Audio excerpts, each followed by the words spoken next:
So Champion is a Swedish western/drama short film about three characters, two of them being what we can assume to be a married couple residing in the middle of nowhere, living the mundane existence that these given circumstances usually provide. That is until one day when a mysterious visitor shows up who's not shy about revealing that he and the wife might have a shared history together. And that's putting it mildly. Obviously this displeases the husband and the two decide to duke it out in an old-fashioned Mexican standoff like real men. Yeehaw! This short film really kept reminding me of The Hateful Eight, and it's kind of unfair probably to compare these two because obviously that wasn't the intention. Champion was obviously completed way before The Hateful Eight was released. Long story short, I loved most of The Hateful Eight, but I pretty much thought it was a film that shit the bed during its last act, for sure. The excellent filmmaking that is Champion really reminded me of just how unnecessarily bloated and gimmicky The Hateful Eight now seems to me. Honestly, the more I think about it, the more I realize that the cinematography I was so vainly praising in my review of The Hateful Eight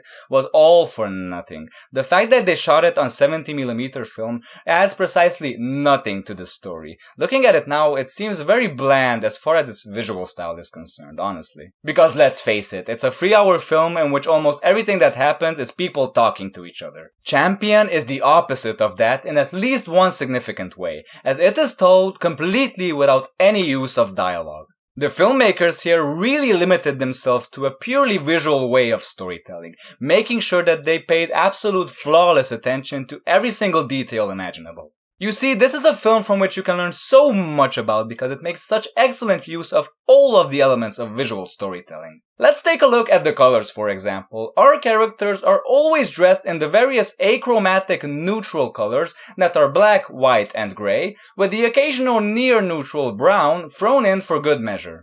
The reason, you ask? Well, you see, ambiguity dominates this film, and since nobody is completely in white or completely in black, makes it impossible for you as the viewer to figure out the character's intentions and whether or not they are mischievous in nature. Cool colors like grays and blues are used to show fear, untrustworthiness, and an overall dismal tone, while warm colors like bright red is used to show danger, conflict, rivalry, and brown to show hope and passion. We also have framing, of course, with especially this shot I really like, with the woman behind this fence, which along with her facial expression and the fact that she is cutting wood, signifies that she feels unhappy, imprisoned, and treated as nothing more than an instrument of labor.